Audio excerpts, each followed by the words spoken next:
para sa pinakamahalaga naming bisita!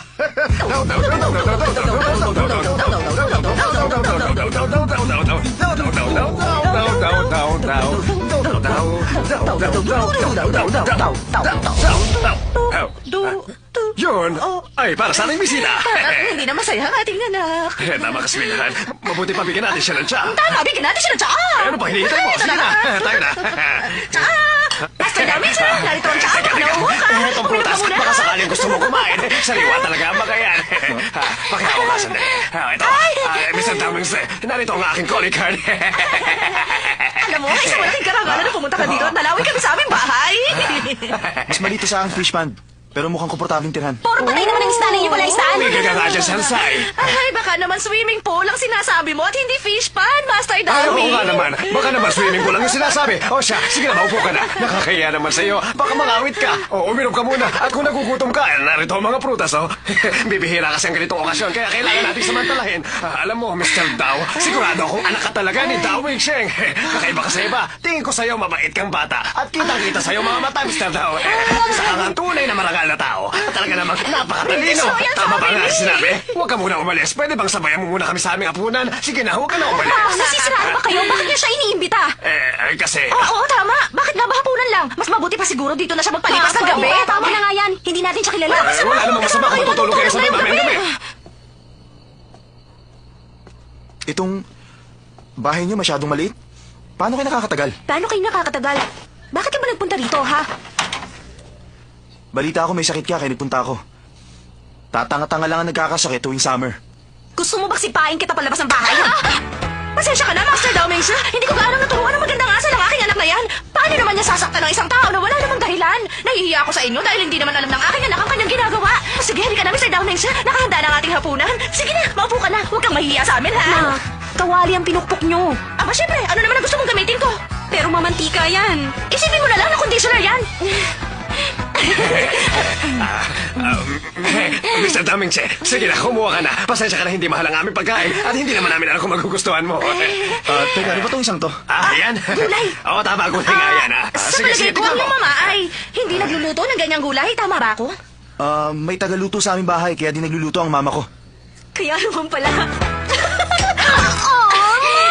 Master Damings, alam mo kasi, ang mama mo ay asawa ng isang presidente. Oo, Kaya tama siya. magluluto, wala sa isip niya. Sinisiguro na lamang niya na masustansya ang inyong kinakain. Yung sinasabi tama ng mama mo ay hindi basta asawa ng isang presidente. Isa rin siyang presidente at wala siya sa Taiwan ngayon. Sa bahay, may katiwala kaming tumitingin sa lahat. Bakit hindi mo matawag na mamang yung mama? Alam mo, para kang sira. Sige, hindi na ako magsasalita. Kailangan mo ba ng katulong sa inyong bahay? Alam mo kasi, sa panahon ngayon, mahirap ang buhay. Kumain na tayo. Sige, sige. Ang baon naman. Huwag ka maiyo. Isipin mo, bahay mo rin ito. Hindi masyadong masarap. Sarap nga eh. Sarap. Sige, kumain ka pa. Hindi naman pala gaano magaspang ang ugali niya. Kahit na nga ba nanggaling siya sa mayamang Alam mo, pamilya. masarap din naman ang murang pagkain. Salamat sa masarap na hapunan. Kahit na maliit ang bahay na ito. Oo. Kahit na mas malaki ang bathtub ko sa mesang ito. Tama sinabi Kahit na mo. medyo kakaunti ang pinggan yung kaysa sa amin. Masarap naman ang pagkain. Salamat ulit. Tapos ka na ba? Teka lang, tapos ka na ba kumain? Opo. Kung ganun, nabusog ka ba? Busog na nga. Aba, Oh, kumain ka ba? parang gumalang ang kumag nito. Mabaitin pala. Tumabi ka nga dyan. Bakit ka ba pumapato sa babae? Tumigil ka nga. Yan naman ang gusto mo, di ba? Humanda ka sa parusa. Huwag kang maniwala sa kanya. Nagpapanggap lang siyang mabait. Uuwi na si Master Daming, sir. Sensei, ihatid mo naman siya sa labas. Ano ba talagang ipinunta mo? Nagpapanggap ka pang masarap yung pagkain. Ako? Hindi ako nagpapanggap, ha? Ngayon lang talaga ako nakatikim ng ganun. Isa pa talaga namang masarap yon. Alam mo, masaya sa inyo. Simula nang umalis ang kapatid ko, mag-isa na lang ako laging kumakain. Ang bawat pamilya talaga may kanya-kanyang problema. Maraming bagay ang hindi nabibili ng pera. Tulad ng pagmamahalan ng pamilya. Gusto mong pumunta sa Hawaii? Paano ako makakapunta doon? Wala naman akong pera. Nakakainis talagang mahirap. Wala man lang kayong $50,000. Teka lang, Huwag kang mag-alala. Sagot ko na yon. pwede ba? Hindi mo na ako kailangan ipagbayad pa. Sasakay ako sa isang malaking barko at mamamasyal ako. Sasama ako kay Shingho. Sasama ka magbakasyon sa banong yun? Tama ka doon. Ang totoo niyan, di na ako makapaghintay. Pumunta ka sa Hawaii at ako naman sa Taiwan. Okay lang yon, mga 1 linggo tayo hindi magkikita. Total, ayoko naman makita ka. Diyan ka na nga.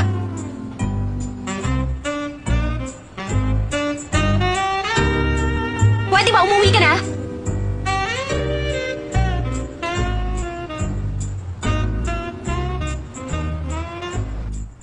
Meizo, sabi mo sa kanilang, di na tayo pumunta sa Hawaii. Ha? Pero bakit? Hindi ito magandang pagkakataon para pumunta sa Hawaii. Pabayaan nyo na lang yung iba. Saan tayo pupunta? Maghahanap ng penguin sa Antarctica? O manood ng yelo sa Hokkaido? Sikreto to. Sasabihin ba natin kay Lei? Aba, depende yun sa kanya.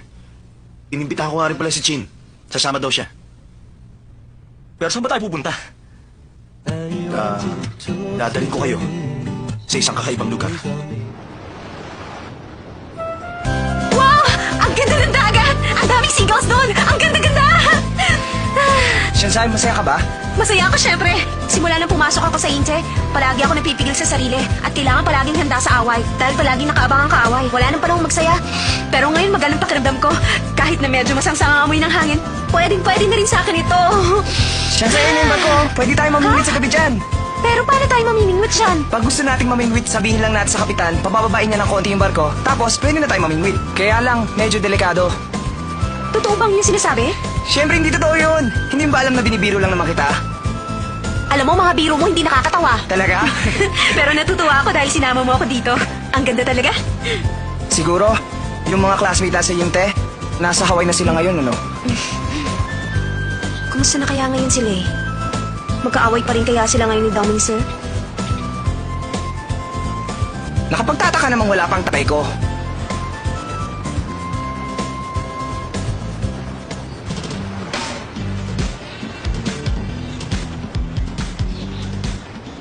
Parang kilala ko ang lalaking yan.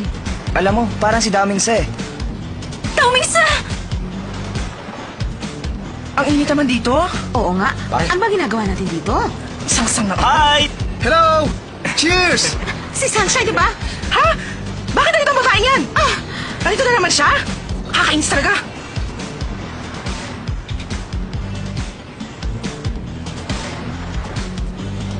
Anong ginagawa mo dito? Hindi ba dapat nasa Hawaii ka? Sino bang gustong pumunta sa ganong kaboring na lugar? Alam mo kasi, mukhang mas masarap sumakay sa barkong yan. Ang yabang mo talaga. Hindi yun pwede. Nirentahan niya ng tatay ko para sa pamamasyal namin. Nirentahan lang ng tatay mo ang barkong yan. Pero ako, binili ko ang barkong yan. Kaya sa ayaw mo't sa gusto, akin yan. Bago ko makalimutan, pwede niyo pa rin namang ituloy yung pamamasyal. Bumili pa naman ako ng isa pang barko. Hindi naman mag-e-enjoy mga kasama ko kung kasama kayo. Siya nga pala. Kung sa tingin niyo hindi kayo makakasira sa happenings, pwede kayong sumama. Hindi kami sasama dyan. Shansai, nandito ka rin pala. Ano pang hinihintay niyo dito? Naku, hindi kami sasama. Pero bakit? Hindi ba kayo kasama sa planong pumunta dito? Siya nga pala, meron kaming party mamayang gabi. Pwede kayong mag-party sa amin. Sumama ka na. Tayo na! Shansai, iiwan mo ba ako dito mag-isa? Magmumukha akong tanga pag umuwi ako. Sandali lang, hintayin niyo ako dito. Tayo na, ano pang Ang tinatingin akala mo ko, dyan? iwanan mo na ako rito. Hindi ko magagawa yun. Halika na!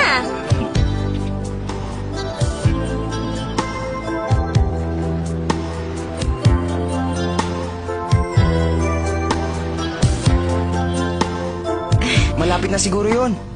Nasa bandang unahan pa yata.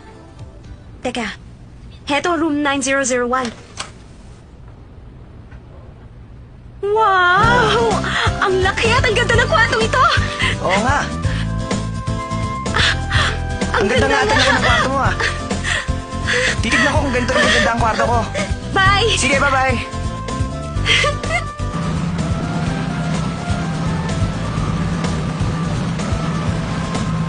Tingnan mo, Shingha. Napakalawak talaga ng dagat, ano? Ang sarap-sarap talaga ng simoy ng hangin.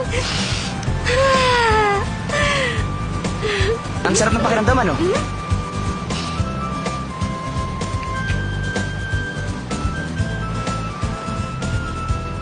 Mas maganda sa beach ng Hawaii, uminom at panoorin ng magagandang babae. May nagsabi dyan, dadalhin daw tayo sa isang lugar na mas maganda. Sana sinama kong girlfriend ko. Pareho pala tayo ng inaasahan. Lay, nakatulog ka ba? Makipag-inuman ka kay Damins eh. Ang pangit na lugar na ito. Alam mo sa tingin ko, dapat magkaayos na kayo.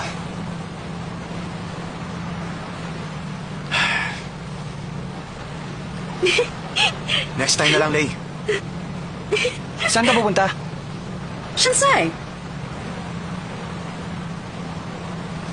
Hi, Chin. Bakit hindi kayo sumama sa amin? Naku, wag na lang. Tinitingnan lang namin ni Xinghe ang buong barko. Siya nga pala. Huwag kayong mawawala sa party ngayong gabi, ha? Kayong dalawa? Pero wala akong damit na pang-party. Walang dala. Wala ka naman ganon. Tama yung sinabi. Huwag kang mag-alala. Marami ako. Pahiramin kita. Naku, wag na lang. Nakakahiya naman. Salamat na lang. Pag di kayo dumating, magtatampo ako sa inyong dalawa. Kasi, mamimingwit kami ni Xinghe mamayang gabi, hindi ba? Ha? Ganun ba? Hello? Oh, auntie. Si Sunshine, nandito. Excuse me, sasagutin ko lang telepono.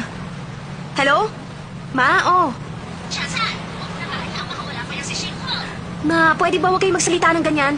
Para sabihin ko sa inyo, hindi lang kami ni Xinghe nakasakay dito. Marami kaming kasamang iba. Anong gusto nyo? Pigilan ko sila?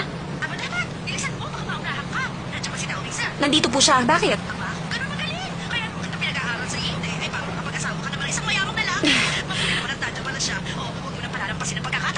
Ma, pwede ba? Tigilan nyo na nga yan. Sanchay, meron ka palang mayamang boyfriend. Ay, sandali, baka naman gusto mo kong bigyan ng pera na. Ano bang klase mga magulang kayo? Hoy, yung cellphone ko!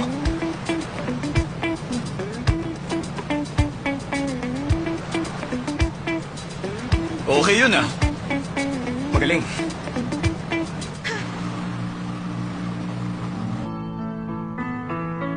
Ang ganda ng buhok mo. Niretso at makintab. Si Lay at Daming sa, bati na ba sila? Mukhang hindi pa. Para kasing bata si Damingse. Kung minsan wala siyang pakialam. Pininit lang namin sumama sila dito.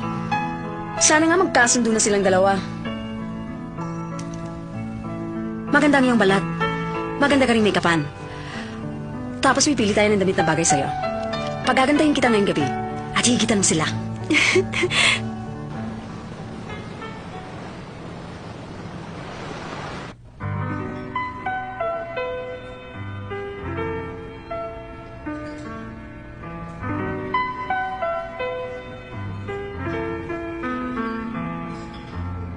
Uy, masarap to, ha?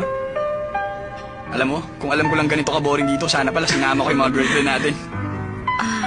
Sean? Sa tingin mo, hindi ba masagwa ang itsura ko ngayon?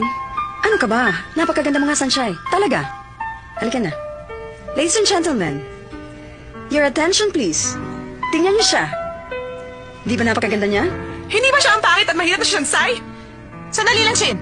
Bakit mo ba tinutulungan ni Shansai na yan? Nakakahiya. Ano naman kaya pumasok sa isip niya? Maganda ka pala. Hindi ko akalain maganda ka pag nabihisan. Halos lahat sila nakatingin sa akin. Para akong prinsesa sa isang fairy tale. Shensai? Napakaganda mo ngayon. Bagay sa suot mo. Salamat, ha? Alright, everybody, let's party!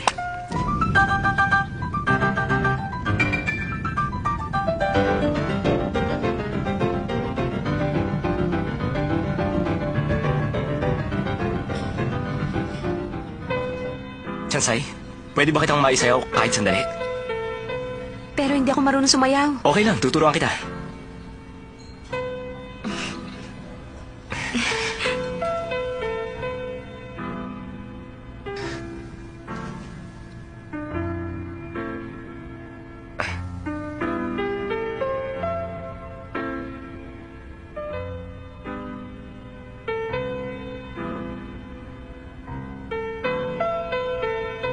Salamat. Sensei, pwede bang... pwede bang may sayo kita ngayon? Sensei, pwede bang... Pasensya ka na. Galing, ah.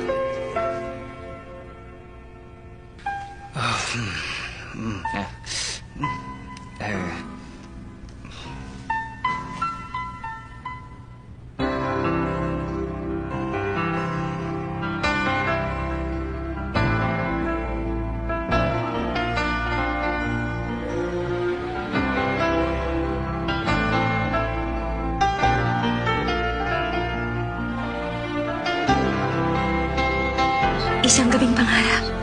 Tulad ni Cinderella sa fairy tale. Sana hindi na tumunog ang kampana pagsabit ng alas 12.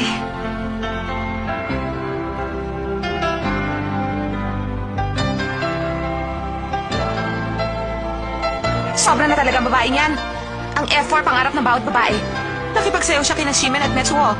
Tapos ngayon, kay Watsile. Tama na nga yan. Lalo ko naiinis. Bakit ba natin hinahayaan ang Shansai na yan na agawin niya lahat sa atin? Sige, uminom ka lang. Sandali.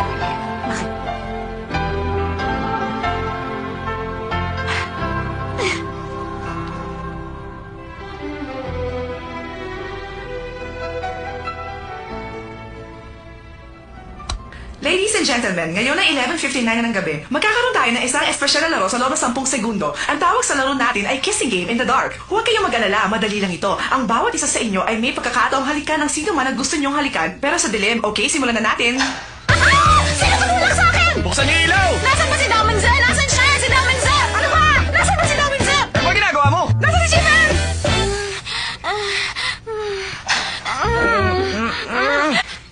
Ikaw? Akala ko si Damanze. Bakit ka ba lumapit? Ikaw ang umatak sa akin! Nasaan ba siya? Shansai! Naku, si Domingse palang hinalikan ko. Hindi ko alam kung sinong tumulak sa akin. Ikaw pala. Shansai! Alam mo si... Siya ang napili mong halikan? Tumigil ka! Ayoko marinig yan! Ikaw? Ano bang sinasabi mo? Siya ang lumapit sa akin.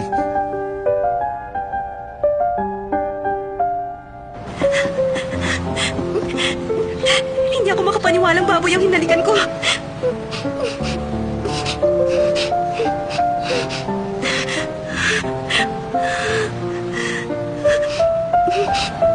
Una mong halik, tama?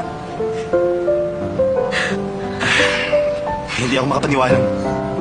Hindi ka pa pala nahalikan. Ako pa lang yung first kiss. Nakakatawa, hindi ba? Nagustuhan mo ba? Gusto mo bang ituloy natin? Halika na. Layuan mo nga ako! Pinaparusahan ako ng Diyos dahil masyadong mataas ang aking pangarap. Hindi ko dapat ginawa ang bagay